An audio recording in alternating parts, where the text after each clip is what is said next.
Lorsque la Sagrada Familia sera achevée, des gens du monde entier viendront pour la voir, et elle aura une grande influence sur le monde de l'art. Lorsque Gaudí énonce cette double prophétie, la construction de la cathédrale est à peine entamée. Aujourd'hui, tout juste un siècle après sa mort en 1926, le bâtiment n'est d'ailleurs toujours pas achevé. Mais, comme le rappelait l'architecte, il faut s'attendre à ce que les travaux de ce temple soient de longue durée, ce qui est propre à tous les temples qui se font remarquer par leur grandeur. Mais achevés ou non, nous pouvons aujourd'hui prendre la vraie mesure de cette prédiction. Et il est remarquable de constater qu'elle est à la fois extraordinairement juste et extraordinairement fausse. Elle est juste car, en effet, la Sagrada Familia ainsi que le reste de l'œuvre de Gaudí s'est imposée à l'attention du monde. Gaudí est peut-être le dernier architecte dont le nom soit familier au grand public. Et la puissance symbolique et formelle de son œuvre est telle qu'elle emporte l'adhésion de ce public d'une manière spontanée et, pour ainsi dire, presque irréfléchie.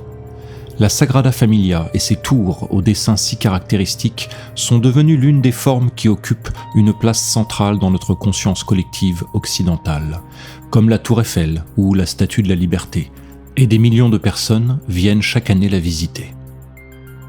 Mais si Gaudí a su prévoir le succès de son œuvre auprès des gens du monde entier, il s'est malheureusement trompé en prophétisant l'influence qu'elle aurait sur le monde de l'art. En cela, sa prédiction s'avère même extraordinairement fausse. En effet, on peut dire sans exagérer que, depuis 100 ans, l'architecture ne connaît rien d'autre qu'un inexorable déclin. Partout, la laideur s'est substituée à la beauté.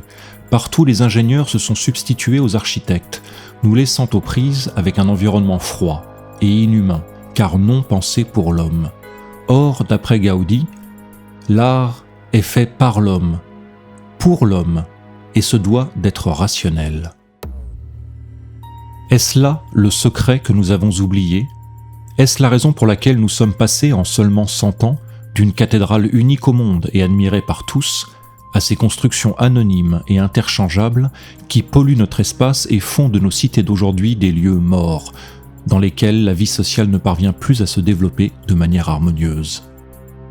Pour le savoir, il faut d'abord nous tourner vers Gaudí lui-même. Mais la vie de l'architecte est un mystère. Nous possédons quelques informations biographiques sur le début de sa vie, sur son enfance et sur ses débuts dans le métier. Nous en possédons d'autres sur la fin de son existence, au moment où, dans un dénuement total, il consacre ses dernières forces au chantier de la Sagrada Familia. Entre les deux, rien, ou presque rien. De plus, Gaudí n'a laissé presque aucun écrit et la majeure partie de ses archives ont été détruites lors d'un incendie quelques années après sa mort. Dès lors, comment faire pour remonter le fil de sa pensée et tenter de comprendre la nature de ce qui nous échappe aujourd'hui ? Par chance, ses derniers collaborateurs ont noté ces paroles et nous ont laissé, à la manière d'un évangile, un précieux témoignage de la pensée du maître. Comme pour Rodin, comme pour Delacroix dont nous avons parlé dans nos précédentes vidéos, ces écrits sont à peine diffusés et à peu près complètement ignorés.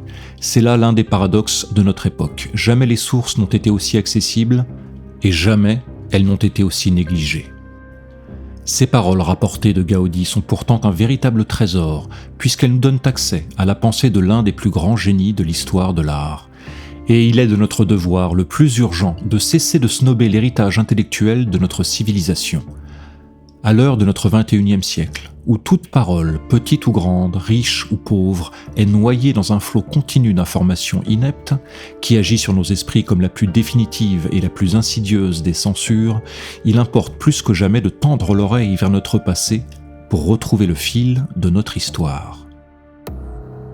L'architecte est un homme de synthèse, qui voit les choses clairement, globalement, avant qu'elles ne soient faites, déclarait Gaudí à ses disciples. Peut-être plus que tout autre architecte, Gaudí a développé une compréhension profonde, synthétique justement, de son art. L'architecture à ses yeux n'est pas seulement le savoir-faire qui permet d'ériger un bâtiment, elle est avant tout cette forme d'art unique qui échappe à toute contrainte sociale. En effet, l'architecture ne se cache pas dans d'obscurs musées. Il n'est pas nécessaire d'aller dans une salle spéciale, comme on le fait par exemple pour écouter de la musique, pour jouir de sa présence. Au contraire, l'architecture est l'écrin de ces autres arts.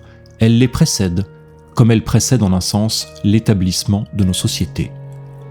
Il n'est pas nécessaire de l'acheter ou de la comprendre, ni même d'en goûter le charme pour en subir l'influence. L'architecture, à la différence des autres arts, est si étroitement liée aux civilisations humaines qu'on oublie souvent qu'elle est un art et que certaines constructions sont des œuvres.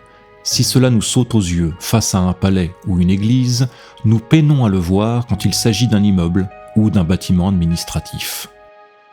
L'architecture se différencie également de toute autre forme d'art par le rapport indissociable et particulier qu'elle entretient avec la technique. Le musicien apprend la musique, l'écrivain apprend à manier sa langue, le peintre apprend à dessiner. Mais l'architecte, en plus d'apprendre l'architecture, doit également posséder le métier d'un ingénieur. Il ne s'agit cependant pas de confondre ces deux professions, et voici comment Gaudi définissait l'une par rapport à l'autre. L'architecte est le constructeur humain. Il construit pour l'homme qui travaille, l'homme qui se marie, l'homme qui se divertit, l'homme qui prie. Il domine et dirige personnellement ses œuvres. Les dimensions de ses chantiers lui permettent de diriger les travaux par les gestes et par la voix. Le langage de l'architecte est celui de la géométrie. Trouver pour chaque fonction les formes adéquates qui donnent à l'œuvre son caractère est le rôle de l'architecte. Trouver une forme qui serve pour tout est celui de l'ingénieur qui, de la sorte, réalise des choses sans caractère. L'ingénieur construit chemins et routes pour les animaux et pour les machines qui ne servent qu'indirectement à l'homme. L'homme s'habitue et s'adapte aux machines. Ainsi, plus nécessaire est le mulet que le charretier, plus importante est la charrette que le conducteur. L'homme se plie aux impératifs de la machine. Mais l'architecte se distingue de l'ingénieur dans le sens où ses constructions sont spirituellement supérieures, c'est-à-dire dédiées à la divinité. Depuis les années 1950, l'architecte s'est d'ailleurs progressivement effacé, jusqu'à disparaître complètement au profit de l'ingénieur. Une tendance qui ramène en un sens l'architecture à ses balbutiements, car les premières constructions humaines avaient sans nul doute comme unique fonction de procurer un abri et de ne pas s'effondrer. Avec le temps et le développement de la culture humaine, une autre nécessité s'était faite jour. La construction devenait l'occasion d'exprimer des symboles. Le bâtiment devenait, comme le disait Victor Hugo, un livre de pierre qui racontait l'histoire du peuple qui le bâtissait. Et c'est d'ailleurs souvent, des milliers d'années après leur disparition, les seules traces qui attestent encore de la présence dans l'histoire d'une civilisation évanouie. L'architecture, par nature, impose au créateur de résoudre un problème concret et, peut-on dire, de nature mécanique. Le bâtiment doit tenir debout et remplir la fonction pour laquelle il est créé, qu'il s'agisse d'une maison, d'un immeuble, d'un palais, d'une poste ou d'un magasin. Il doit laisser passer la lumière, mais sans que les orifices le permettant ne menacent la stabilité de la paroi où ils sont pratiqués. Il doit retenir la chaleur, ou au contraire la limiter selon le climat, sans que cela nécessite des murs trop épais. Il doit permettre la libre circulation, tout en délimitant les espaces qui le composent. Gaudi souligne d'ailleurs à ce propos. La construction, comme la justice, résout toujours un problème concret, de sorte qu'on ne peut faire de modèle qui servirait pour différents lieux. Mais cet aspect concret de l'architecture, celui de la fonction, n'est que le pendant de l'autre, l'ornementation. Gaudi le souligne quand il dit « L'architecture n'est pas la stabilité. Celle-ci n'est qu'une partie de celle-là. Elle n'est pas le tout. Un pont en fer est mécanique. Il n'est pas beau. L'architecture est un art. La mécanique est un squelette, une ossature, mais il lui manque la chair qui la rend harmonieuse, c'est-à-dire la forme qui l'enveloppe. » Et en effet, au fil des siècles, c'est ainsi que les architectes et les théoriciens de l'architecture en viennent à résumer la problématique de leur art. Trouver le juste équilibre entre la fonction et la décoration. Toute construction commence par un besoin fonctionnel, mais ce qui fait la différence entre l'architecte et l'ingénieur, et ce qui élève le premier au-dessus du second, c'est que l'architecte, comme le fait la nature, cherche l'aspect extérieur idéal qui conviendra à ce besoin fonctionnel. Gaudi nous dit à ce propos : la première qualité que doit posséder un objet pour être beau est la parfaite adéquation à la fonction pour laquelle il est destiné. Il ne faut pas traiter les problèmes séparément pour les réunir ensuite de façon hétérogène, mais chercher l'unité qui prendra en compte les conditions matérielles de l'objet, son caractère et son utilisation. Plus précisément, sur ce rapport entre la fonction et l'apparence, la réflexion des architectes atteint l'un de ses points culminants avec Viollet-le-Duc, né en 1814 et mort en 1879. Un architecte et théoricien français, à qui l'on doit entre autres la rénovation de Notre-Dame de Paris. À ses yeux, l'ornement doit à la fois cacher et souligner la fonction. Une construction est toujours un ensemble de plans. C'est la jonction de ces plans qui doit faire naître l'ornement. De cette manière, l'ornement cache la nécessité technique en même temps qu'il souligne son existence, exactement comme les muscles et la peau cachent le squelette tout en mettant en valeur son aspect fonctionnel. Gaudi, comme tous les architectes de sa génération, a lu les écrits de Viollet-le-Duc, et en particulier ses entretiens sur l'architecture. Si Gaudi se montre souvent critique à propos de cet ouvrage, disant par exemple que « le dictionnaire de Viollet-le-Duc n'est en rien un dictionnaire, mais un assemblage de monographies incomplètes », il reprend néanmoins à son compte un certain nombre de principes édictés par son prédécesseur. En effet, voici ce que l'on peut lire dans les toutes premières pages du premier entretien. Toute architecture procède de la structure, et la première condition qu'elle doit remplir, c'est de mettre sa forme apparente en accord avec cette structure. Cette notion d'accord entre la fonction et la forme est le point central de la doctrine qui préside au renouvellement des conceptions artistiques à partir de la deuxième moitié du XIXe siècle, et en particulier dans le domaine de l'architecture. On la trouve par exemple exprimée par l'architecte viennois Otto Wagner, qui écrit à la fin des années 1890 « Besoin, finalité, construction et idéalisme sont les germes originels de la vie artistique. Unis dans un même concept, ils constituent une sorte de nécessité dans la création et l'existence de l'œuvre d'art, exprimée dans la devise « Artis sola domina necessitas », c'est-à-dire « La nécessité est la seule maîtresse de l'art ». C'est sans doute le premier malentendu qui entoure encore actuellement l'œuvre de Gaudi, et l'un des coins du voile qu'il nous faut soulever pour comprendre la trajectoire qui a pu nous mener de la splendeur de l'Art nouveau au cauchemar de l'architecture contemporaine. On s'émerveille en premier lieu devant son originalité et sa fantaisie, devant la liberté qu'il semblait s'autoriser en toutes circonstances, et, de manière générale, on ne retient des constructions de Gaudi que la forme, l'apparence, sans se rendre compte que l'essentiel de son génie est ailleurs, à savoir dans la recherche structurelle et fonctionnelle. Voici pourtant ce que Gaudi déclarait de manière catégorique. Il faut préférer le fond à la forme et repousser toute rhétorique. Parlant de liberté, il notait encore « La pensée n'est pas libre, elle est l'esclave de la vérité. L'artiste doit être un moine, pas un frère. » Et celui à qui l'on prête tant de fantaisie affirmait pourtant « Je calcule tout. De cette façon, je fais apparaître la forme logique, née de la nécessité. » Ce à quoi il ajoutait, mettant pour ainsi dire un terme à la question, « Je ne crois en aucun cas à l'improvisation. Rien ne s'improvise, et je ne crois pas non plus que le manque d'inspiration puisse réduire à zéro mon travail. » Comme on le voit, l'art de Gaudi ne prend jamais racine dans l'irrationnel, et, s'il est au service de Dieu, comme nous le verrons plus loin, il ne s'en remet pour autant jamais à une quelconque forme d'inspiration divine. Enfin, s'agissant d'originalité, Gaudi rappelle très simplement, mais très nécessairement, que l'originalité consiste à se rapprocher de l'origine, à la rejoindre, de sorte qu'est original celui qui, avec ses propres moyens, revient à la simplicité des premières solutions. Gaudi va même plus loin, en conditionnant l'originalité à l'étude approfondie de la tradition. Il n'est pas possible d'aller de l'avant sans moissonner dans le passé et profiter de l'effort et des acquis des générations précédentes. Il ne faut pas vouloir être original. Chacun se doit d'aller chercher ce qui a été réalisé par le passé. S'il ne le fait pas, il n'arrivera nulle part et tombera dans toutes les erreurs qui ont été accumulées pendant des siècles. Nous ne devons pas mépriser l'enseignement du passé. Chacun porte son style, qui se révèle spontanément, sans que l'on s'en rende compte. Il est intéressant de noter qu'ici, Gaudí parle de l'originalité non pas comme d'un but à atteindre, mais plutôt comme d'une qualité naturelle, une qualité dont le caractère spontané demande davantage à être réfréné par le cadre de la tradition qu'encouragé. Voilà donc un premier élément de réponse à la question que nous nous posons, à savoir comment est-on passé d'une architecture comme celle de Gaudí et de ses contemporains à celle d'aujourd'hui.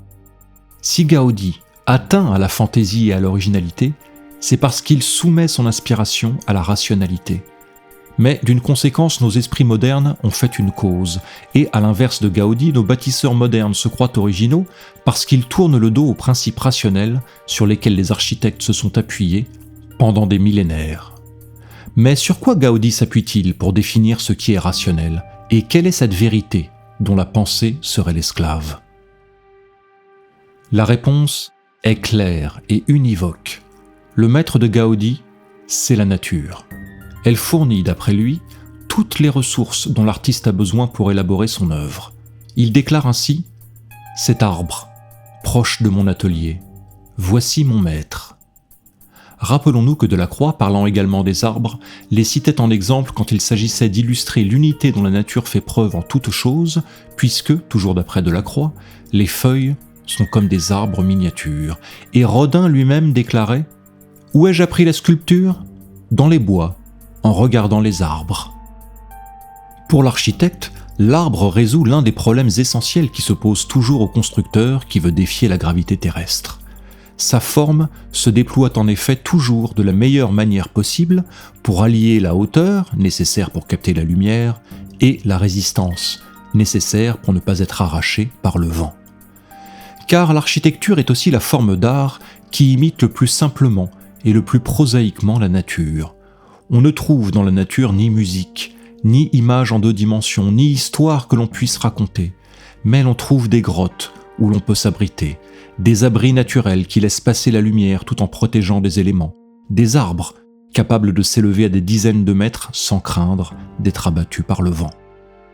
Et dès son enfance, Gaudí se montre sensible à l'exemple que lui offre la nature. Il raconte « Enfant, ma santé fragile me tint souvent à l'écart des jeux de mes camarades, ce qui développa mon esprit d'observation. Entouré de fleurs, de vignes et d'oliviers, avec la vue du Pradès au lointain, j'ai saisi les plus pures et les plus précieuses images de la nature, cette nature qui toujours est ma maîtresse. » Mais aux yeux de Gaudí, la nature ne livre pas les mêmes secrets selon la latitude où elle opère son influence sur l'homme. Il déclare « La vertu se tient dans le juste milieu. Méditerranée veut dire milieu de la terre. Sur ces rives éclairées d'une lumière mesurée qui tombe à 45 degrés, la plus apte à définir les corps et à en révéler les formes, ont fleuri les grandes cultures artistiques, grâce à cet équilibre de la lumière, ni trop, ni trop peu. Les peuples du Nord sont tourmentés. Ils étouffent leurs sentiments et, en raison du manque de lumière, ils produisent des fantasmes. Les peuples du Sud, sous l'effet de l'excès de lumière, négligent le rationnel et créent des monstres. Les arts de la Méditerranée auront toujours une supériorité marquée sur ceux du Nord, parce qu'ils s'appliquent à l'observation de la nature. Et comme Rodin, à peu près au même moment, le répète sans cesse, la nature est le maître étalon de l'art. L'artiste doit s'efforcer par l'observation de comprendre ses méthodes et de les appliquer ensuite dans sa propre démarche créatrice. Car l'art, entre autres choses, est bien cette activité humaine qui consiste à imiter la nature, ou Dieu, ou en tout cas cette force créatrice à l'œuvre qui produit le réel et dont nous procédons, et qui consiste à faire apparaître quelque chose là où il n'y avait rien auparavant. Gaudí déclare à ce propos « La création continue, et le créateur se sert de ses créatures. Ceux qui cherchent à comprendre les lois de la nature pour s'en inspirer afin de créer de nouvelles œuvres collaborent avec le créateur. Les plagiaires, eux, ne collaborent pas avec lui. » Et il ajoute encore « Le grand livre, toujours ouvert et qu'il faut s'efforcer de lire, est celui de la nature. Les autres livres dérivent de lui et contiennent les erreurs et les interprétations humaines. Il y a 2 révélations, L'une doctrinaire, celle de la morale et de la religion. L'autre guidée par les faits, celle de ce grand livre de la nature. L'œuvre de Gaudi regorge de citations littérales de ce grand livre de la nature. Ainsi cet arbre, sculpté le long de la façade de la Sagrada Familia. Mais pour autant, ce que l'architecte imite de la nature est à chercher ailleurs. Gaudi précise sa pensée à ce propos quand il dit « La peinture, par le moyen des couleurs, et la sculpture, par celui des formes, représentent des organismes déjà existants, figures, arbres, fruits. Ces arts expriment l'intériorité par les formes extérieures. L'architecte, lui, crée l'équivalent d'un organisme, lequel doit donc obéir à une loi qui établisse des correspondances avec la nature. Les architectes qui ne se soumettent pas à cette loi font un gâchis au lieu d'une œuvre d'art. » Ce point de vue se retrouve, encore une fois, exprimé d'une manière très semblable chez Auguste Rodin. Il ne s'agit pas de copier la nature, mais d'imiter l'intelligence qu'elle met en jeu quand elle crée quelque chose. Et cette intelligence naturelle semble toujours rechercher la même chose. Une adéquation parfaite entre la fonction et l'apparence. De cette relation idéale entre le fond et la forme naît ce que nous appelons beauté. D'ailleurs, cette proximité de pensée entre Rodin et Gaudi à propos de la nature atteint son point culminant quand l'un parle de l'art de l'autre. À propos de la sculpture, Gaudi fait cette remarque que Rodin pourrait, sans y changer une virgule, reprendre à son compte et presque prendre pour devise. Une statue n'est pas un moment de l'action. Elle est le résumé d'une action dans son entier. Parfois, la nature va offrir à l'architecte une solution toute prête. Dans ce cas, Gaudi n'hésite pas à l'adopter, le plus simplement du monde. Il relate par exemple l'anecdote suivante. « Quand je suis allé prendre les mesures du terrain où devait s'élever la maison Vicence, je l'ai trouvé entièrement couvert de petites fleurs jaunes, dont je me suis servi comme motif décoratif pour la céramique. J'y ai trouvé aussi un exubérant palmier nain dont les palmes, reproduites en fer, recouvrent le grillage de la porte d'entrée de la maison. » Et plus loin, il ajoute avec humilité « Il n'y a de clôture plus simple, plus efficace qu'une clôture de ronces qui fleurissent, perdent leurs feuilles et varient sans cesse. » Mais l'inspiration que puise Gaudi dans la nature n'est pas toujours aussi littérale. Elle suit parfois un cheminement plus complexe, comme en témoigne cette remarque qu'il fait à propos de la Sagrada Familia. Les étoiles suivent leur orbite selon une trajectoire qui établit leur équilibre, mais elles tournent aussi sur elles-mêmes, leur mouvement est donc hélicoïdal.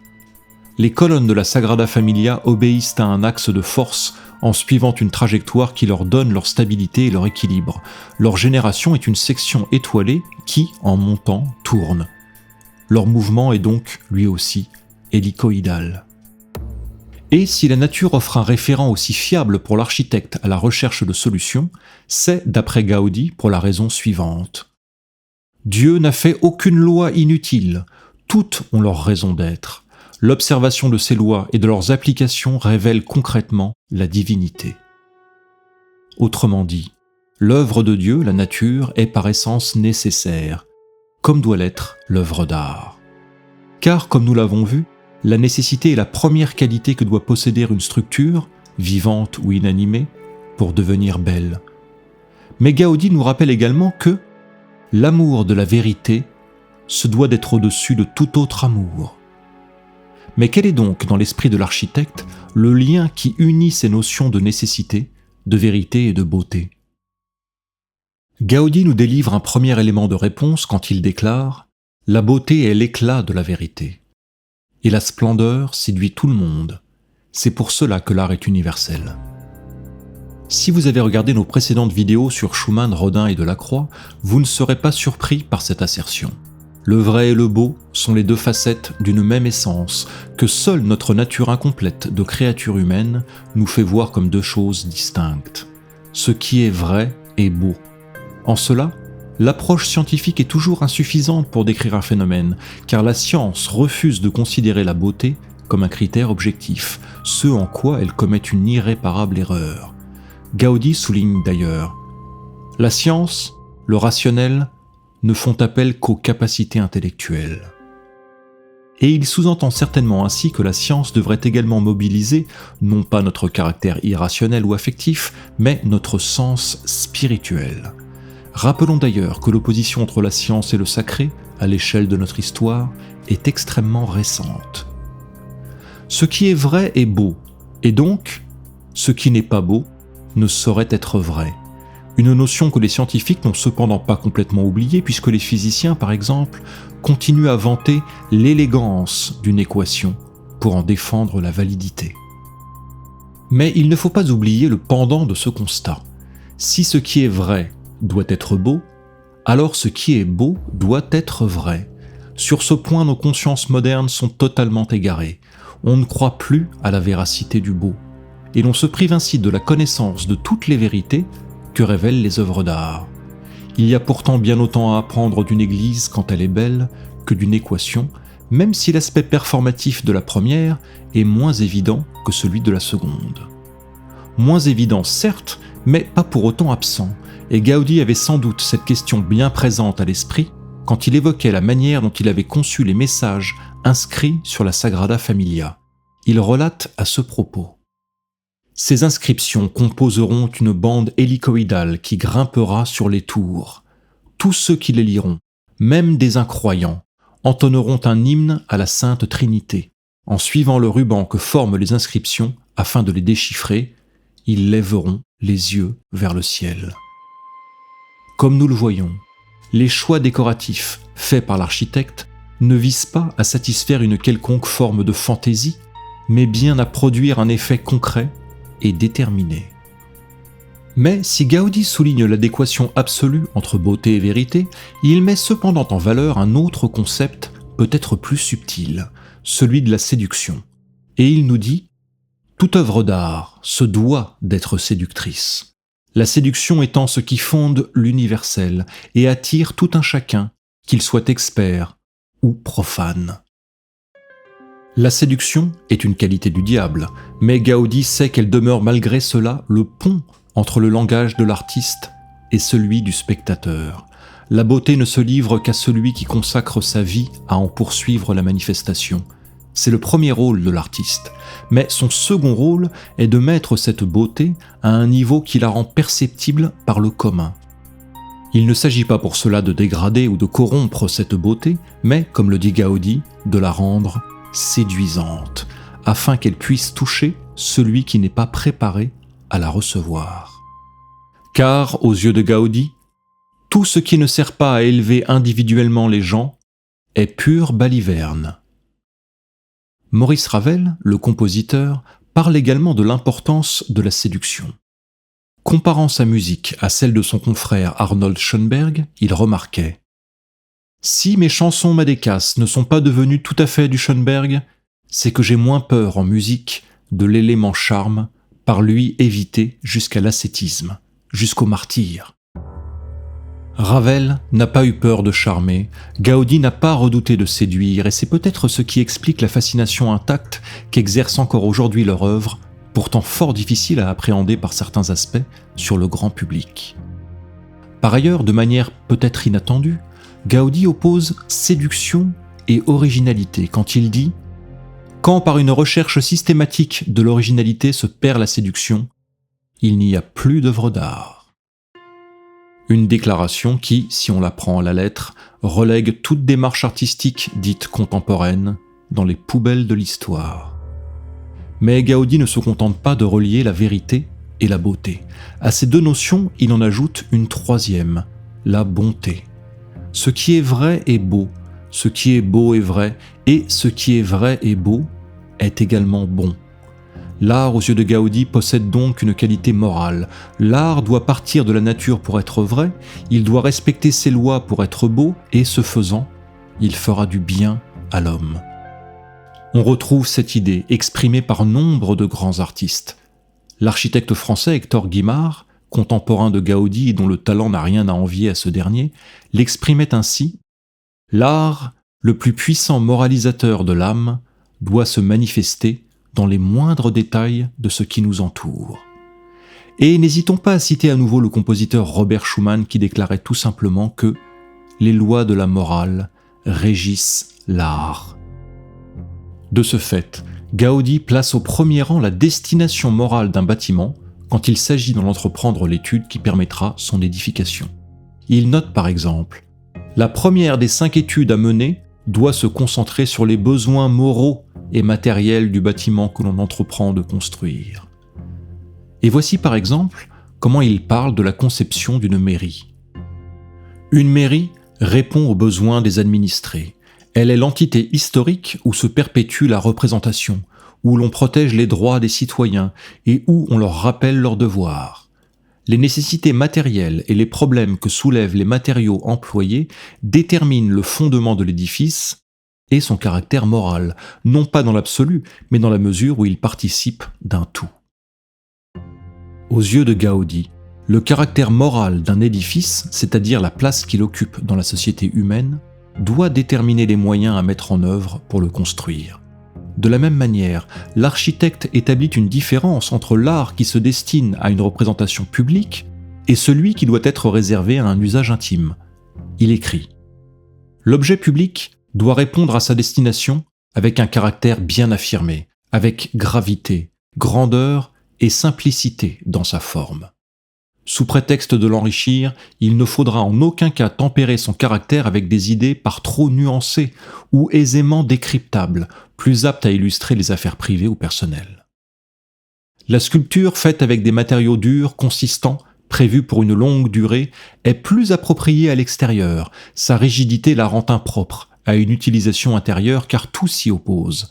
La lumière, par exemple, qui déforme les objets à l'intérieur, produit des ombres là où l'on aurait besoin de clarté, donne des effets de contre-jour dans les gravures en creux et produit un effet étrange et inesthétique.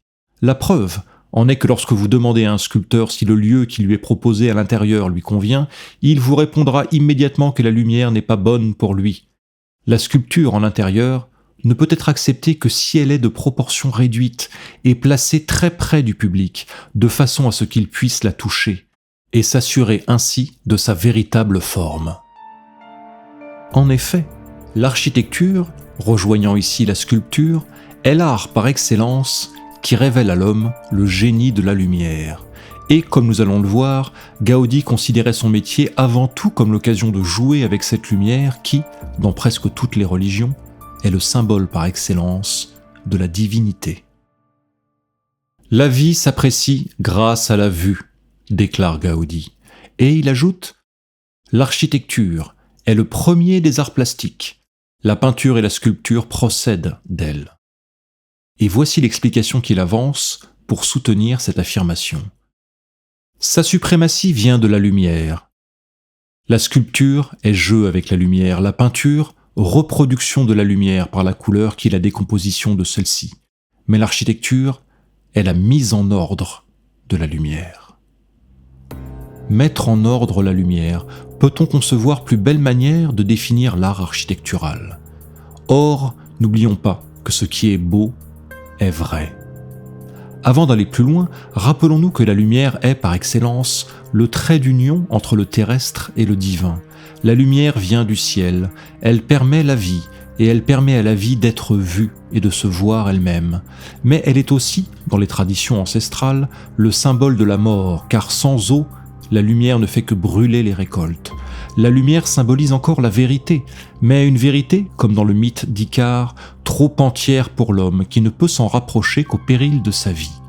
Pour profiter de ses propriétés bienfaisantes, l'homme doit filtrer la lumière, la tamiser, en fragmenter la puissance pour ne pas qu'elle le détruise. Dit autrement, il doit la mettre en ordre. Rappelons encore que le symbolisme spirituel de la lumière trouve un écho étonnant dans la science moderne. En effet, les travaux d'Einstein ont démontré que dans notre univers relatif, où chaque grandeur n'a de sens que par rapport à une autre, où le mouvement ou le temps lui-même ne sont pas des valeurs fixes, mais des variables qui s'ajustent selon le point de vue depuis lequel on les observe, le seul étalon, le seul phénomène purement objectif, c'est justement la lumière. Sa vitesse, contrairement à celle de n'importe quel autre objet ou phénomène, n'est pas relative et s'établit une fois pour toutes à très exactement 299 792 458 mètres par seconde. Enfin en Europe, la lumière, symbole de Dieu, est transfigurée par les vitraux des cathédrales et des églises pour apparaître aux fidèles sous une forme, justement, ordonnée. Mais Gaudí ne s'arrête pas là, et il utilise aussi la lumière comme un instrument au service de son œuvre, collaborant, pour ainsi dire, avec elle. Il nous dit à ce propos: dans la Sagrada Familia, seules seront polychromes les parties basses et celles que ne touchera pas le soleil. Les parties hautes sont déjà polychromes naturellement, car le soleil est un grand peintre qui, dans nos régions, peint avec de très belles couleurs. Les siècles se chargeront en grande partie de la peinture de la Sagrada Familia. L'art doit être vivant, et la vie est donnée par la couleur. En mourant, une personne perd ses couleurs, et d'une personne qui est toute blanche, on dit qu'elle est pâle comme la mort. Pour autant, Gaudí ne néglige évidemment pas la question de la lumière à l'intérieur du temple, et voici quel point il choisit de souligner. Dans un temple, il doit y avoir juste ce qu'il faut de lumière, puisqu'ils sont faits pour le recueillement. Or, des lumières trop puissantes distraient et troublent ceux qui y sont exposés. Car bien évidemment, les églises sont les édifices par excellence où la mise en ordre de la lumière acquiert toute son importance et revêt son sens le plus profond. Et cette question s'est posée aux bâtisseurs de toutes les époques. Mais quel rapport Gaudí entretient-il avec l'œuvre de ses prédécesseurs et avec la tradition en général ? Là encore, la position de l'architecte est univoque. Il déclare ainsi : « La tradition nous gouverne, nous guide, nous conduit. » Et il ajoute : « La science s'apprend avec des principes, et l'art avec des exemples, qui sont les œuvres du passé. » Les scientifiques trouveraient sûrement à redire à cette définition, mais le propos de Gaudí est remarquable en ce qu'il délimite de manière définitive la manière dont un artiste doit se former. Mais la formation d'un architecte est une chose, et la manière dont il exerce son art en est une autre.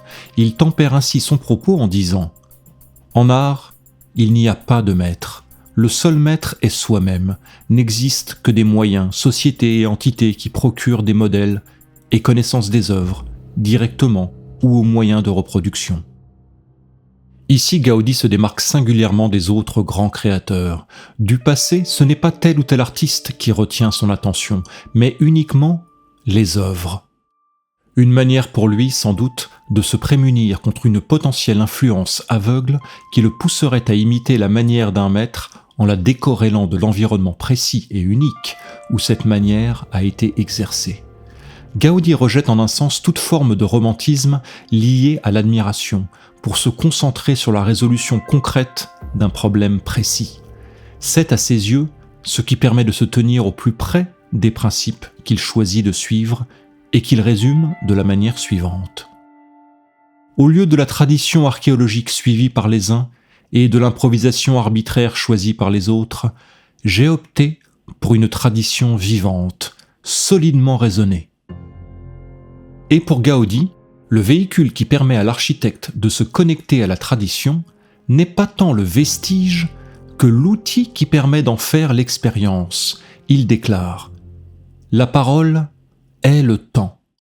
Sans elle, l'architecture serait archéologie, chose morte et sans esprit. Grâce à la parole, nous pouvons vivre les époques passées et futures. » Aux yeux de l'architecte, la parole est ce pouvoir qui permet à l'homme et à l'homme seul de s'affranchir de sa condition de créature limitée dans le temps. On peut rapprocher cette conception des paroles de Léonard de Vinci qui, justement, comparait la vitesse de la lumière à celle de l'œil et de l'esprit. Comment les mouvements de l'œil, du rayon solaire et de l'esprit sont les plus rapides qui soient ? Le soleil, dès qu'il paraît à l'Orient, projette aussitôt ses rayons à l'Occident. Et ceux-ci se composent de trois forces immatérielles, à savoir le rayonnement, la chaleur et l'image de la forme qui les produit. L'œil, dès qu'il s'ouvre, contemple tous les astres de notre hémisphère. L'esprit, lui, passe en un instant de l'Orient à l'Occident. Et en effet, nous en faisons l'expérience à chaque instant. L'esprit se déplace plus vite que la lumière quand la parole s'affranchit, par le maniement des symboles, de la flèche unidirectionnelle du temps. Pour revenir à la question de la tradition, citons Gaudí à propos des arches de la Sagrada Familia. Il déclare : Lorsque je conçus les voûtes en forme de paraboloïdes hyperboliques, je n'osais pas les adopter pour la simple raison que personne ne l'avait encore jamais fait. Mais cela, me dis-je, ne saurait être un obstacle, car autrement, il n'y aurait pas de progrès possible. Alors, je les ai d'abord essayés à la Colonia Güell, et au vu des bons résultats, je les ai appliqués à la Sagrada Familia. Une attitude qui aurait certainement enchanté Viollet-le-Duc, qui écrivait dans ses entretiens sur l'architecture « Découvrir un principe très simple et l'appliquer sans déviation, c'est la preuve d'un génie très particulier et qui ne se rencontre que très rarement dans l'histoire de l'humanité. » Un jugement que l'on peut très certainement appliquer à Gaudi sans se tromper. Viollet-le-Duc, qui résume d'ailleurs parfaitement la position nouvelle des artistes à l'égard de la tradition en cette deuxième moitié du XIXe siècle, quand il déclare « L'étude du passé est nécessaire, indispensable, mais à la condition d'en déduire des principes plutôt que des formes. » Et il ajoute, pour mieux se faire comprendre encore, « Toute discussion sur cette matière se résume à ceci. Est-ce la lettre ou l'esprit que vous devez suivre lorsqu'il s'agit des arts antérieurs? Si c'est la lettre, copions indifféremment les Grecs, les Romains, les œuvres de la Renaissance ou celles du Moyen-Âge, car dans ces formes diverses de l'art, il y a des productions admirables. Mais si c'est l'esprit, c'est autre chose. Il ne s'agit plus alors d'adopter une forme, mais de savoir si les conditions données aujourd'hui sont telles que vous devez adopter cette forme. Car si les conditions sont différentes, la forme, qui avait une raison d'être, et par cela même qu'elle était la parfaite observation de cette condition, n'a plus de raison d'exister et doit être rejetée. Cette leçon n'est pas sans rapport avec le précepte impressionniste qui veut que tout puisse servir de sujet, aussi bien un paysan qu'un prince, aussi bien une scène de la vie de tous les jours qu'une scène mythologique, car la beauté naît du regard que l'artiste pose sur le monde et non pas de l'objet qu'il choisit de regarder. Voici par exemple le récit que fait le peintre Claude Monet quand il se rappelle les critiques de l'un de ses premiers professeurs. Quand il passa devant moi, il s'assit et regarda attentivement mon travail, et je l'entends me dire en souriant « Pas mal du tout cette affaire-là, mais c'est trop dans le caractère du modèle. Vous avez un bonhomme trapu, vous le peignez trapu. Il a des pieds énormes, vous les rendez tels quels. C'est très laid tout ça. Rappelez-vous donc, jeune homme, que, quand on exécute une figure, on doit toujours penser à l'antique. La nature, mon ami, c'est très bien comme élément d'étude, mais ça n'offre pas d'intérêt. Le style, voyez-vous, il n'y a que ça. » J'étais fixé. La vérité, la vie, la nature, tout ce qui provoquait en moi de l'émotion, tout ce qui constituait à mes yeux la raison d'être unique de l'art, n'existait pas pour cet homme. Je ne restais pas chez lui. À un autre niveau, Gaudi applique d'ailleurs cette idée à son art quand il décrète « Il n'est rien qui ne soit utilisable, qui ne serve, qui n'ait un prix. Le problème est de savoir utiliser chacun et chaque chose à ce pourquoi il peut servir. » Plus concrètement, Gaudi fait l'analyse suivante. Au début de ce siècle, la tradition imposait les formes de la Renaissance. Depuis lors, la tendance est au refus de ces formes et à l'adoption de celles du Moyen-Âge. Les deux styles sont dignes d'être conservés, et nous ne pouvons pas nous en priver puisque nous sommes les héritiers de l'un comme de l'autre. Mais comme nous l'avons vu, l'architecte se refuse à idéaliser les exemples du passé, et malgré le respect qu'il manifeste pour ses prédécesseurs, il n'hésite pas à les juger sans complaisance et avec objectivité. Il déclare ainsi: Un examen sévère des nouvelles formes utilisées dans la Sagrada Familia révèle qu'elles contiennent celles du passé, plus d'autres éléments qui les rendent supérieures. Dans les églises gothiques, la lumière, du fait qu'elle est entrecoupée par les contreforts, tombe normalement dans les nefs, dans le même sens que les arêtes et les arcs transversaux, ce qui enlève du relief. Nous, par contre, dans notre temple, nous placerons les colonnes au centre des vitraux et les voûtes dispenseront leur lumière en la faisant tomber à 45 degrés, la lumière la plus parfaite, qui sera très riche en nuances. Et en effet, si l'art gothique a indubitablement fourni à Gaudi la base de son inspiration formelle pour la construction des temples, il considère cependant que les cathédrales du Moyen-Âge ont deux défauts essentiels qu'un architecte moderne se doit de résoudre. Il déclare d'abord que le gothique est un art industriel, dans la mesure où il répète les éléments sans tenir compte des proportions. Et il ajoute ensuite, dans le gothique, la structure ne se fond pas avec la décoration qui l'habille. Cette décoration complètement postiche pourrait être supprimée sans que l'œuvre en pâtisse. L'architecture de notre XXIe siècle est tellement laide qu'il nous est difficile de porter un regard critique sur les merveilles de l'art gothique. Mais si la Sagrada Familia parvient à la fois à nous rappeler ces merveilles sans pour autant jamais en être un pastiche ou une citation, c'est justement parce que Gaudí a appliqué à la lettre le principe de Viollet-le-Duc. Il a retenu les principes sans avoir peur de les améliorer et non les formes. Comme nous l'avons évoqué en introduction, l'essentiel de la vie de Gaudí est un mystère. On sait qu'il fut un jeune homme élégant, aimant briller en société, mais rapidement, il va délaisser toute vie sociale pour se concentrer sur l'œuvre de sa vie, la Sagrada Familia. C'est en 1883, alors que Gaudí a 31 ans, qu'il se voit confier la reprise du chantier d'un temple expiatoire dédié à la Sainte Famille. À ce moment-là, le projet qui prévoyait une construction classique de style néo-gothique est abandonné par l'architecte Francisco de Paula del Villar. Gaudí va entièrement refondre le projet et lui donner une envergure sans précédent. Jusqu'aux années 1910, il va travailler en même temps sur le chantier de la Sagrada Familia et sur d'autres projets, mais il consacrera entièrement les 15 dernières années de son existence à la construction de sa cathédrale. Et l'on peut dire que la vie de l'architecte fut progressivement absorbée jusqu'à se confondre avec elle par l'édification de ce monument hors norme. Au fur et à mesure de l'avancement de la conception et de la construction du temple, Gaudí devient de plus en plus religieux. Il délaisse petit à petit toute contrainte sociale, renonçant à l'élégance, à l'argent, au mariage et à la reconnaissance pour se livrer tout entier à son œuvre. Il déclare d'ailleurs « Toute chose en ce monde, pour être réussie, exige le sacrifice et requiert une grande discipline. » Comme il s'agit d'un temple expiatoire, la construction ne peut être financée que par des dons. Et Gaudí, à la fin de sa vie, ira même jusqu'à demander l'aumône dans la rue pour pouvoir continuer son travail. Car si sa santé décline, sa force créatrice, elle, reste intacte jusqu'au bout.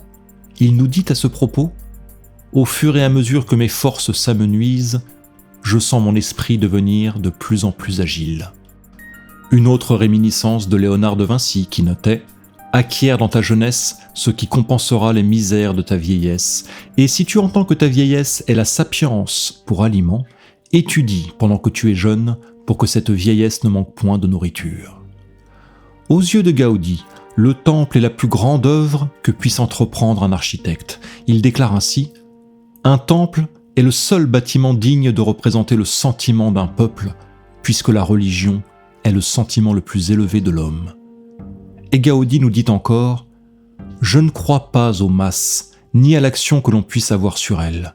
Je crois, oui, à l'action individuelle. » La construction de la Sagrada Familia est précisément cette action individuelle que veut mener Gaudí, à la fois pour magnifier la gloire de Dieu et pour élever ses concitoyens, car pour lui, le temple est le trait d'union qui relie la terre et le ciel. Il remarque à ce propos « Dans le temple chrétien, tout le monde peut entrer, même les méchants, sans distinction d'âge, de sexe ou de condition sociale. Cette destination exprime bien combien le temple est grand et insondable pour nous soutenir tous, grands et petits, pauvres et riches, tous, absolument. » Et pour éclairer cette relation entre Dieu et les hommes par le moyen de l'architecture, on peut à nouveau citer Rodin qui écrivait « L'art était pour ceux qui construisirent les cathédrales l'une des ailes de l'amour. La religion était l'autre.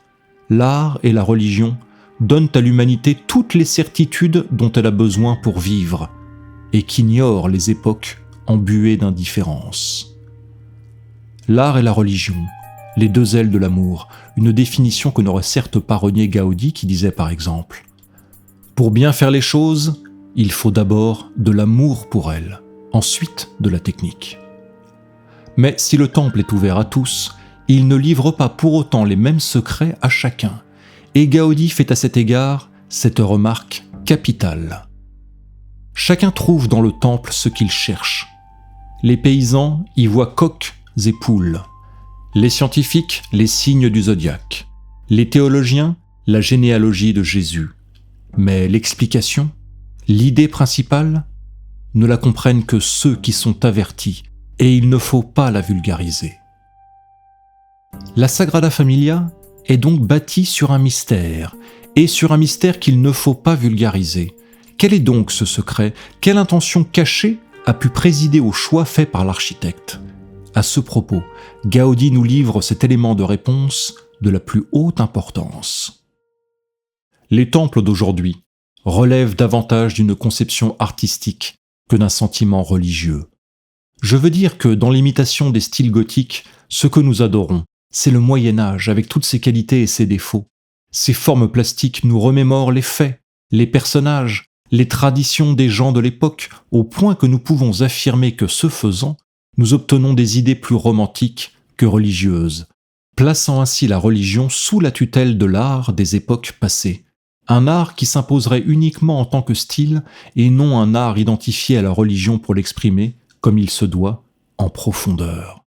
Ces conceptions modernes sont celles que nous pourrions nommer purement architecturales.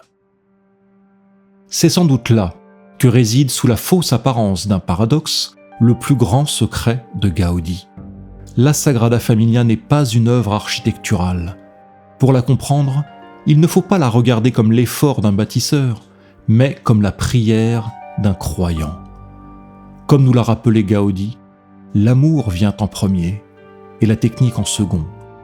Il déclarait d'ailleurs également que le travail est le fruit d'une collaboration qui ne peut se fonder que sur l'amour. Gaudi, qui, comme nous l'avons vu, calcule tout, Gaudi qui refuse toute forme de romantisme, ne se réfugie pas pour autant derrière la sécurité trompeuse d'une technique infaillible. Au contraire, il indexe son travail à la plus haute des valeurs, l'amour. Et incontestablement, la Sagrada Familia est une œuvre d'amour, amour de son créateur pour Dieu, pour son œuvre, la nature, et pour ses créatures, les hommes. Il sait d'ailleurs qu'il ne fait que donner l'impulsion d'un mouvement qui se prolongera bien après sa mort, et il confie à ce propos « Il ne faut pas se plaindre si je ne puis finir le temple. Je vieillirai et ce sera à d'autres de venir se renouveler avec ce projet, ce qui le rendra plus grandiose encore. Si l'on travaille de cette façon, les probables oublis des uns seront corrigés par les autres. » On peut même dire que Gaudi a dès le départ intégré dans la conception même du bâtiment la nécessité de sa poursuite après sa disparition, puisqu'il dit « J'ai fait cette porte du rosier et une petite partie du cloître, de façon à donner une idée à ceux qui prendront la suite. Je sais bien que le goût personnel des architectes aura une influence sur les travaux, mais cela ne me cause pas de peine. Au contraire, je pense que cela sera bénéfique pour le temple. Cela marquera le passage du temps, tout en gardant l'unité de plan. » Et il conclut en rappelant que les grands temples n'ont jamais été l'œuvre d'un seul architecte. Et en effet, il est remarquable de constater aujourd'hui que, si Gaudi a pu travailler pendant une quarantaine d'années sur la Sagrada Familia, les travaux se sont par la suite prolongés pendant 100 ans, de 1926 à 2026, sans que pour autant l'édifice ne perde sa personnalité, et sans que, jamais, on ne pense à quelqu'un d'autre que Gaudi quand on considère ce temple. Si l'on doit cela, entre autres et sans doute, à la probité et au talent des architectes qui ont pris sa suite, on ne peut nier que l'extraordinaire puissance conceptuelle mise en œuvre par Gaudi est la raison principale de cette unité préservée jusqu'à aujourd'hui. C'est que si Gaudi était humble en invoquant l'inévitable durée nécessaire des travaux, il ne l'était pas s'agissant du soin à apporter à la conception de son œuvre. Aucun effort ne lui semblait superflu à ce sujet. Il décrétait par exemple « La répétition est l'unique chemin fertile.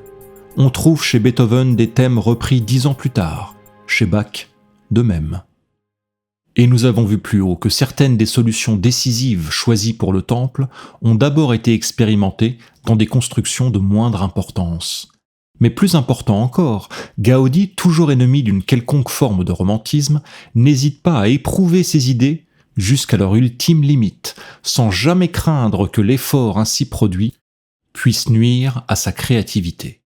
Il déclare ainsi : « En général, Quand les gens réalisent quelque chose qui s'approche de la perfection, ils renoncent à l'approfondir et se contentent du résultat obtenu. C'est une erreur. Quand une chose est sur la voie de la perfection, il faut la travailler jusqu'à ce qu'elle soit entièrement parfaite. Et voilà sans doute un autre secret que nous livre ici Gaudi sur sa personnalité. Comme tous les grands créateurs, il avance sur un fil extrêmement tenu, tendu entre humilité et orgueil.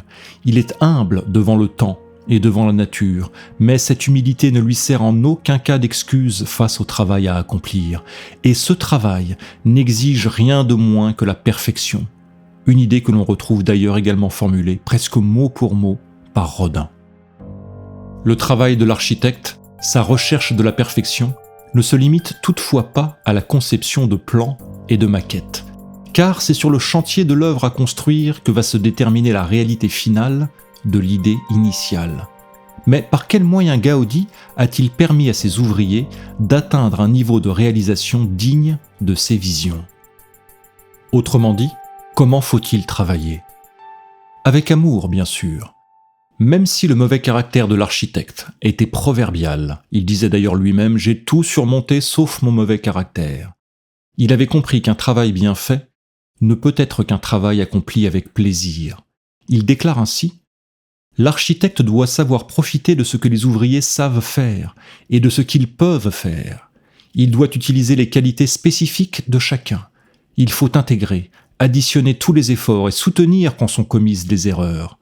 Ainsi les ouvriers travailleront avec plaisir et avec l'assurance que donne la pleine confiance dans l'organisateur. » On voit que Gaudi pensait pour ainsi dire le travail à mener sur un chantier comme une œuvre en soi. Et, comme pour une œuvre d'art, le maître mot est « nécessité ». Si l'ouvrier perçoit sa tâche comme nécessaire, il l'accomplira alors avec amour et donc avec plaisir.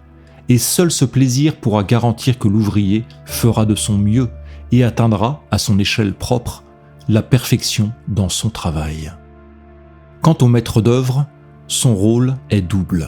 Premièrement, il doit savoir répartir au mieux les forces en présence.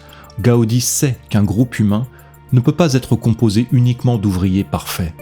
Les qualités sont souvent les pendants des défauts, et si la perfection est l'objet à atteindre, elle n'est pas pour autant le matériau qui en permet l'accomplissement. Gaudi s'exclame d'ailleurs « Malheureux celui qui se plaint d'avoir de mauvais exécutants ». De la même manière que l'architecte doit répartir intelligemment les forces à l'œuvre dans sa construction, il doit aussi savoir les organiser sur le chantier au niveau humain. Deuxièmement, le maître d'œuvre doit assumer son rôle d'organisateur. L'étymologie du mot architecte nous apprend qu'il signifie chef des constructeurs.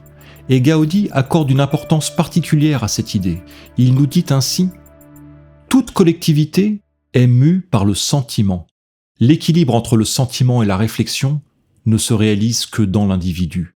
Dès qu'il y a deux personnes, l'affectif prévaut. Il est donc nécessaire, dans tout groupement familial, dans toute association ou entreprise, qu'il y ait un chef, père, directeur, gérant, qui assure l'équilibre. » Ainsi, aux yeux de Gaudi, l'idée qu'une hiérarchie rigide est indispensable ne se limite pas à l'architecture et au bon déroulement d'une construction. Elle est au contraire inscrite de manière nécessaire dans la nature même de l'homme, car d'après lui, dès que les hommes se regroupent sous forme de collectivité, ils doivent faire face à un problème structurel. Il déclare à ce propos « Les collectivités, si elles n'ont pas quelqu'un pour les diriger, ne peuvent que faire des bêtises. Toute collectivité se nivelle par le bas, et plus elle comporte d'éléments, plus elle est tirée vers le bas. C'est la raison pour laquelle son esprit collectif est inférieur à celui de ses éléments. » Gaudi nous décrit donc une situation, la vie en communauté, où la somme des parties est inférieure aux parties qui constituent cette somme. Mais pour autant, il ne perçoit pas cet état de fait comme une fatalité. La solution, à ses yeux, est simple.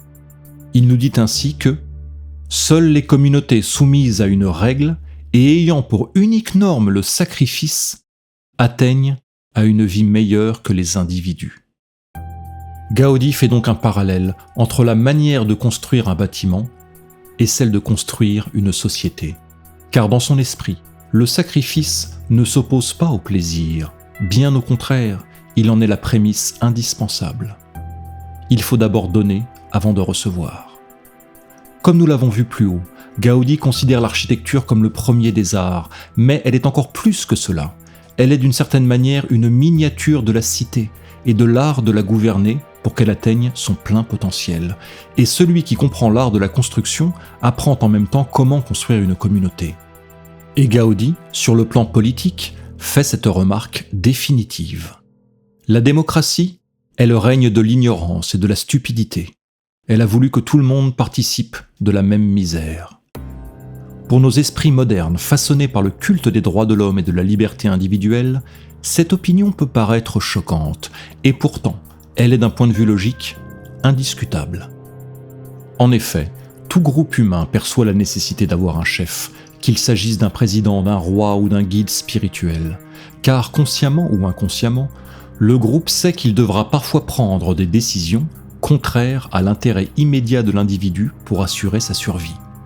Il désigne donc un individu ou un groupe d'individus dont la fonction est d'assurer cette survie, quitte à contredire les intérêts particuliers.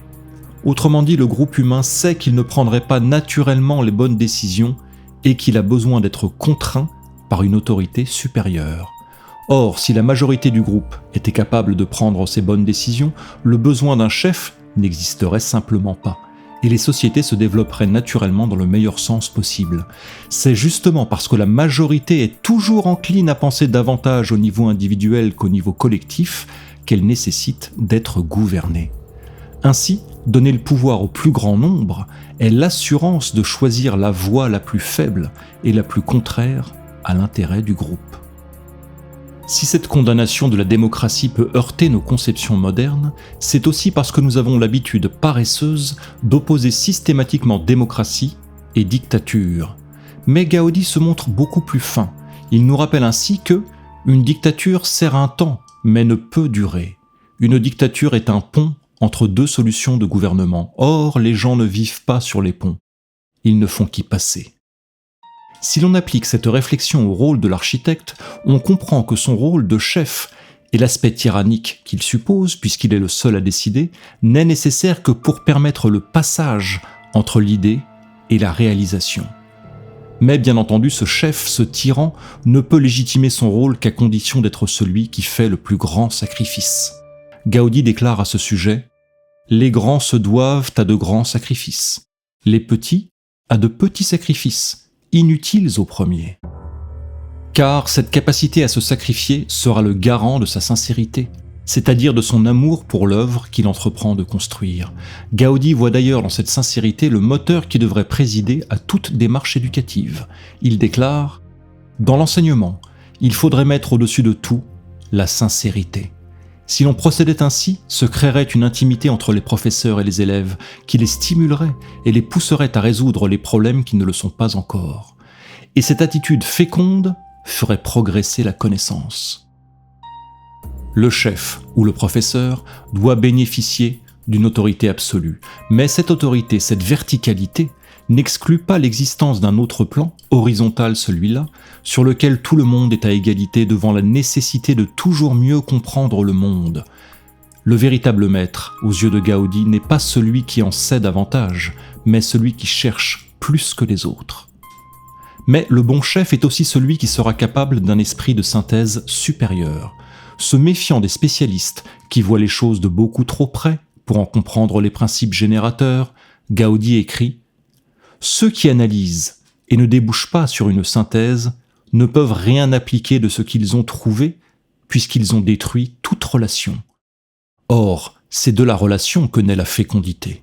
De la séparation ne naît que la stérilité. » Se concentrer sur la relation entre les objets plutôt que sur les objets eux-mêmes, voilà encore l'un des secrets du génie de Gaudi. À ses yeux, une chose en soi n'a pas de valeur propre, bonne ou mauvaise. C'est seulement dans sa relation à son environnement qu'elle prendra son sens.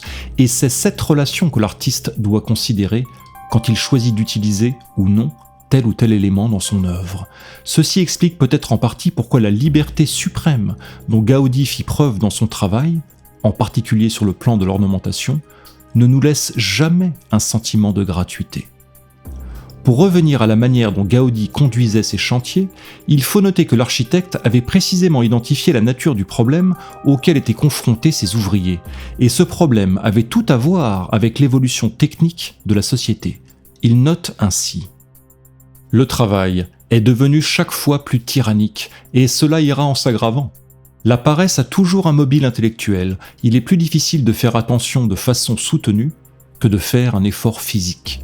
Or, l'attention demandée par la vie pastorale était minime, il suffisait de veiller sur les troupeaux et de les protéger. La vie agricole demande une attention plus soutenue, mais elle offre des périodes calmes de repos. La vie des artisans est déjà plus pressée, il faut travailler tous les jours, il n'y a pas de variation saisonnière. Mais le plus soumis de tous, c'est l'ouvrier. Rivé à sa machine qui demande une attention soutenue, il ne connaît ni pause, ni fête, ni interruption de jour comme de nuit. De ce point de vue, l'ouvrier est plus esclave que l'esclave romain ou grec. » Et Gaudi ajoute : « Les Romains, qui avaient besoin de construire de grands édifices, n'hésitèrent pas à utiliser leurs machines, c'est-à-dire les esclaves. » Et en effet, une machine est un dispositif qui permet d'effectuer un travail avec plus d'endurance qu'un seul homme. Et le premier composant que l'homme a utilisé pour construire des machines, c'est lui-même. En additionnant les individus dévoués à une même tâche, on obtient l'endurance et les échelles de production propres à la machine. Mais la contrepartie, c'est la perte au niveau individuel du plaisir à la tâche et de la vision d'ensemble de l'œuvre à accomplir, raison pour laquelle Gaudi sentait la nécessité de rééquilibrer les forces à l'œuvre sur un chantier.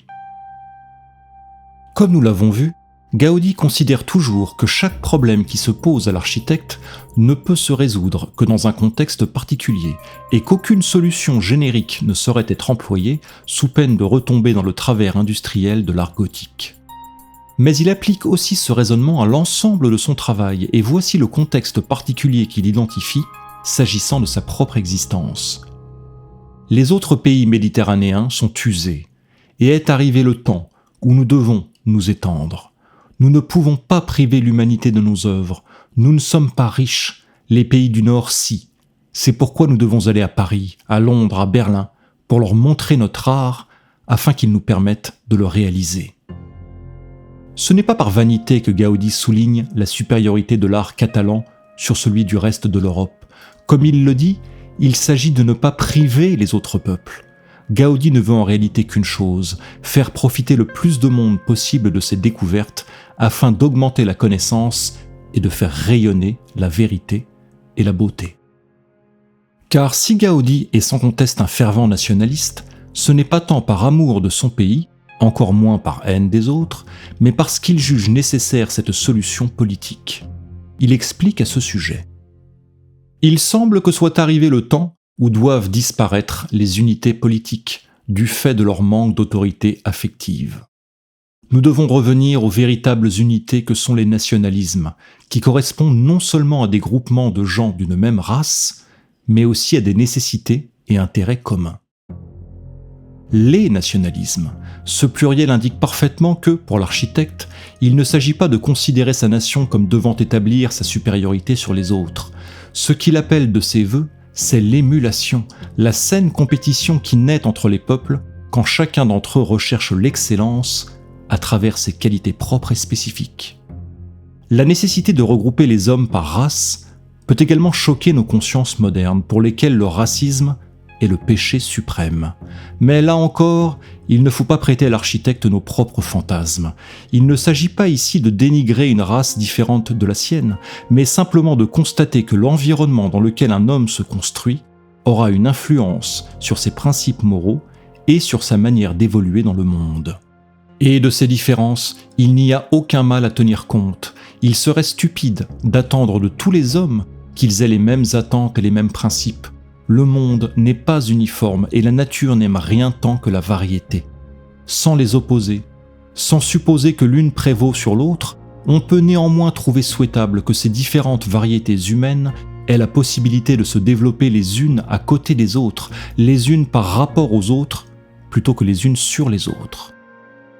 Cette obsession moderne, naïvement inquisitoire pour le concept de race, qui culmine avec la suppression du mot dans notre Constitution française, comme si interdire un mot pouvait détruire le concept qu'il représente, ferait certainement bien rire nos ancêtres, pour qui cette notion était aussi évidente qu'inoffensive. On la trouve d'ailleurs mentionnée partout, comme par exemple dans cette déclaration de Viollet-le-Duc. Il faut bien reconnaître, en présence des faits, que les races diverses qui constituent le genre humain sont douées d'aptitudes diverses. Les unes, nées sur les plateaux élevés, couverts de forêts, prennent le bois comme matériau propre à élever leurs maisons et leurs temples. Les autres, établies au milieu d'immenses plaines marécageuses, bâtissent avec la boue et les roseaux. D'autres enfin, comme les races qui occupaient la Haute-Égypte, creusaient leurs habitations sur les pentes des collines calcaires. Viollet-le-Duc était-il raciste parce qu'il parlait des races en comparant leurs habilités respectives ? Le simple fait de poser la question ainsi en démontre la stupidité. Otto Wagner, l'architecte viennois que nous citions plus haut, écrivait également sur ce même sujet. Il faut souligner qu'en fonction des pays, l'architecte devra utiliser des formes plus ou moins riches pour que le génie local puisse se révéler. Il est donc logique que l'allemand du Sud, l'allemand du Nord, le français, l'anglais, l'italien, etc. ait un idéal de beauté différent. Ce que nous rappellent ces architectes, c'est que le génie de l'homme, pour prétendre à l'universalité, doit d'abord embrasser le plein potentiel de sa localité, c'est-à-dire du contexte particulier et unique dans lequel il s'exerce. Pour prolonger notre réflexion sur ce point, et en guise de conclusion, portons à présent notre regard sur les autres grandes constructions de temples menées à l'époque moderne. De nombreuses églises furent construites en Europe dans le dernier quart du XIXe siècle, époque à laquelle furent entrepris les travaux de la Sagrada Familia. Certaines, sans atteindre peut-être à la grandeur universelle de cette dernière, sont néanmoins remarquables. On peut citer en exemple la monumentale basilique de Fourvière qui domine la ville de Lyon, œuvre de l'architecte Pierre Bossand. Jusqu'à aujourd'hui, elle demeure le monument le plus visité des Bouches-du-Rhône.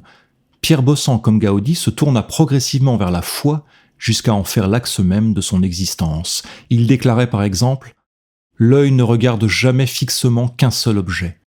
De même, l'âme ne peut s'arrêter qu'à un seul bien. Dieu attend de nous un regard arrêté et fixe. » Il n'a d'ailleurs construit presque que des églises, et voici ce que déclare l'un de ses biographes. On peut assurément retrouver chez Pierre Bossand le reflet de ses études sur les styles antérieurs, mais jamais sous la forme d'un plagiat.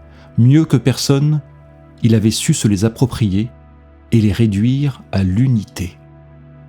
En effet, si l'extérieur de la basilique n'a pas la puissance évocatrice de la Sagrada Familia, son intérieur est absolument remarquable et produit sur le visiteur un effet d'une force indéniable pour des raisons similaires à celles que nous avons évoquées à propos de Gaudi.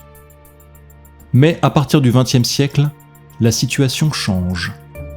Comme nous l'avons déjà évoqué dans notre vidéo sur le déclin de la littérature, la séparation de l'Église et de l'État en 1905, la Première Guerre mondiale, et dans les mêmes années, la place centrale que va se mettre à occuper la science dans la conscience collective, notamment à travers les travaux d'Einstein, après ceux de Darwin et de Freud, inflige à l'Église catholique un recul sévère.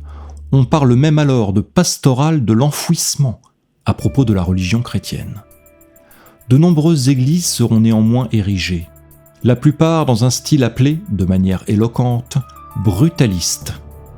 Ce style consiste essentiellement en un usage intensif du béton armé au service de formes géométriques basiques.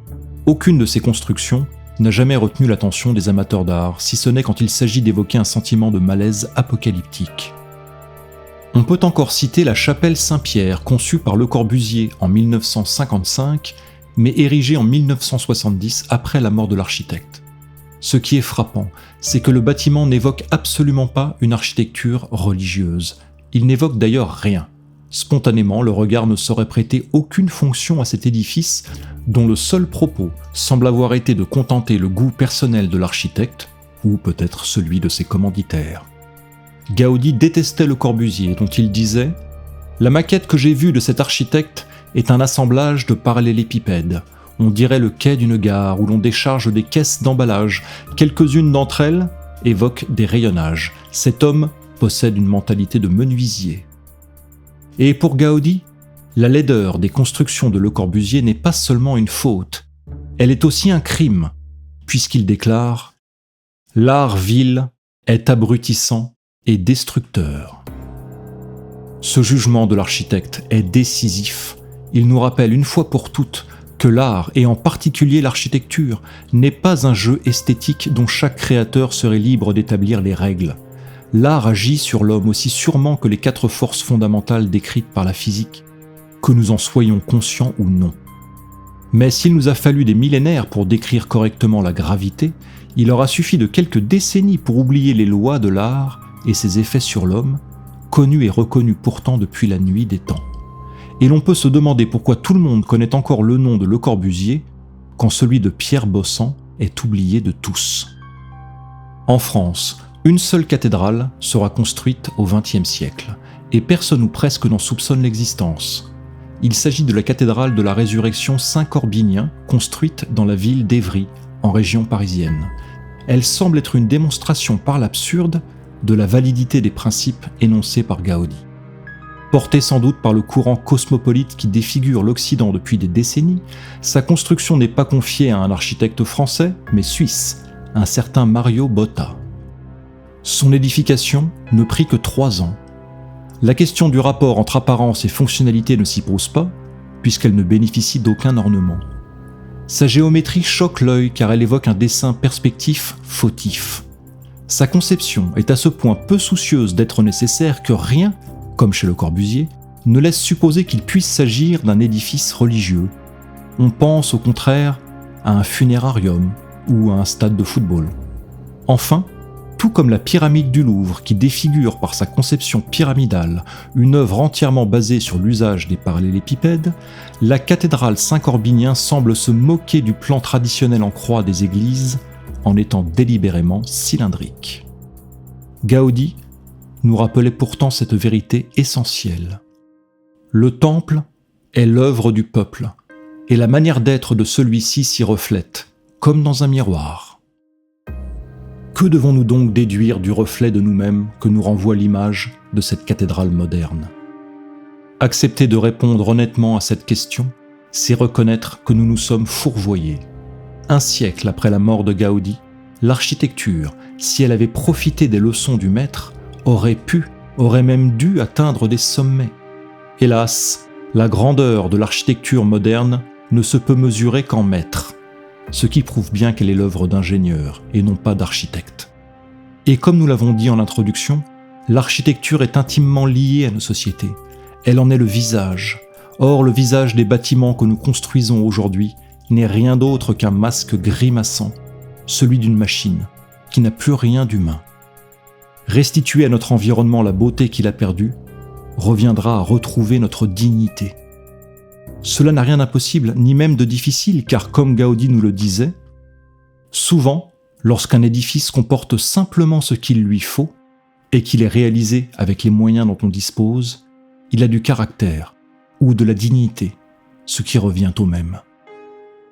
Il n'est jamais trop tard pour reconnaître ses erreurs, et il n'est jamais trop tôt pour entreprendre de les corriger.